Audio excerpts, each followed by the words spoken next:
Greetings comrades, I'm Gigantals, and this is my In a Nutshell series.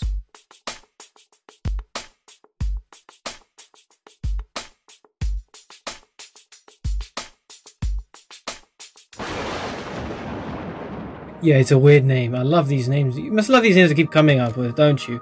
I mean, really, I'm so creative. Anyway, so the point of this series, it's going to be a few videos long, is because I was reading about, because obviously if I'm going to start refuting heresies and stuff on this channel, I need to start explaining the source of them, where they came up, where they came from, to justify myself, which means that I'm going to have to start looking at the church ecumenical councils. There are 21 of them, but there are a few others I'm going to have to include that don't technically count, but they're important for the faith. So that's what I'm going to be doing. So in this first In a Nutshell series video, I'm going to be looking at the Council of Jerusalem. Technically it's not an ecumenical council, but it was important, and you can read about it in the Acts of the Apostles. So around 48 AD in Jerusalem, which was about 15 years after the crucifixion in 33 AD. The Pope at that point of time was Peter, who was in charge from 33 AD to 67 AD, when the big persecution started under Nero. The background of this council was that the Pharisee converts, the Jewish Pharisee converts to Christianity, wanted the Gentile converts to be circumcised, to be able to enter the faith. You see, the Gentile Christians were the converts from the Gentiles, obviously, and in most Gentile nations, circumcision was seen as something disgusting or horrible, whereas for the Jewish Christians, they were the converts from the Second Temple Judaism, and they were all circumcised as part of the covenant established with Moses. So these converts believed that to enter the Abrahamic covenant, to become God's people, they would all need to be circumcised. That way then they can be saved. And then this was again reaffirmed with Moses when he gave the law. It started in Antioch. Pharisees who wanted the Gentiles basically just to follow the laws of Abraham and Moses first, to be part of those covenants, and then they would be proper Christians. And obviously this was not very good. It was splitting the church in two, between the Jewish Christians and the Gentile Christians. Now, this is important to every one of us out there, because we're probably a Gentile Christian.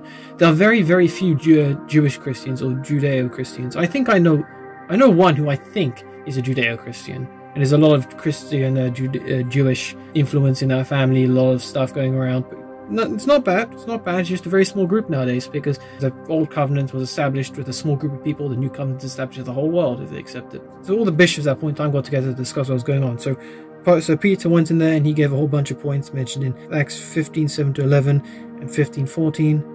Barnabas and Paul spoke in Acts 15:12, and then James the Just, who was at that point in time the bishop of Jerusalem. Paul and Barnabas are still missionaries to the Gentiles. Peter was the bishop to Rome and the leader of the bishops, so he was a pope. It wasn't called Pope back then, but you know what I mean. And you can read this throughout Acts 15. The Jews used to be Gentiles themselves before Abraham, right? So before the covenant with Abraham was established, the Jews themselves are Gentiles. So forcing the Gentiles to follow the same rules as the Jews, they didn't see this too right. James the Just himself did emphasize that and said that instead of following the Abrahamic and Mosaic laws, those same ones, instead the Gentiles should be allowed to follow what they call the Noahic laws. So the Noahic laws, they're basically no idol worship, 2, no blasphemy, 3, the establishment of courts of justice, 4, no murder, 5, no sexual immorality, 6, no thievery, 7, don't eat the flesh of any living animal. And whether or not the Gentile Christians wanted to go beyond that, and the Mosaic, that was fine if they wanted to. But remember, the Mosaic laws, the Abrahamic laws, were meant to separate the Jews from the rest of the Gentiles, and the Mosaic laws are meant to keep the Jews clean in order that God may bring the Savior out among them. I mean, there's nothing wrong following the Noahic laws or the Mosaic or the Abrahamic. There's nothing wrong with that, really.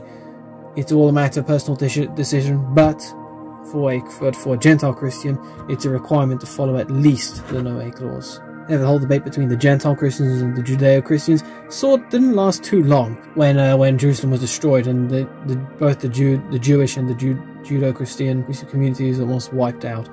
And by the middle of the 5th century, there were no really any large Judeo-Christian communities anymore, which is a bit of a shame.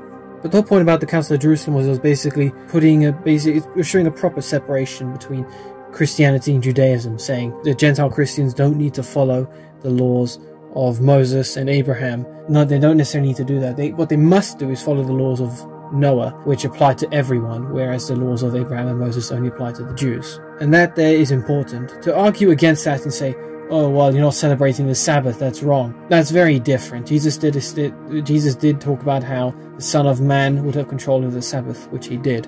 So trying to force a Christian to follow the Sabbath laws is because the Jewish law said so. That is wrong. And to disagree with that is to disagree with everything that the Council of Jerusalem went through.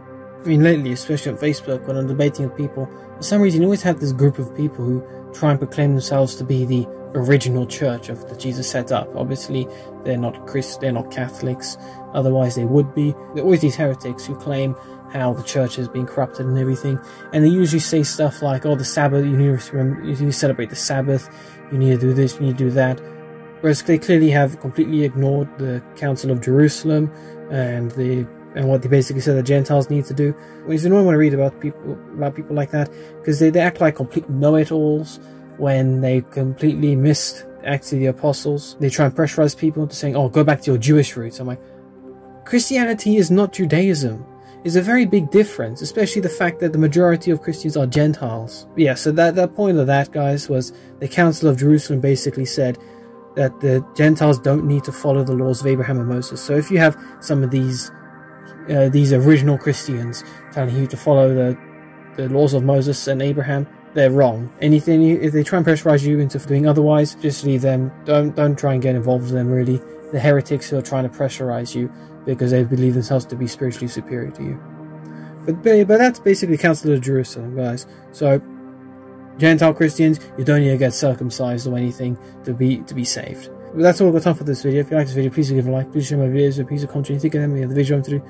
Please subscribe to my channel so you can see more of the content. Please ring bells to keep you updated with my In a Nutshell series.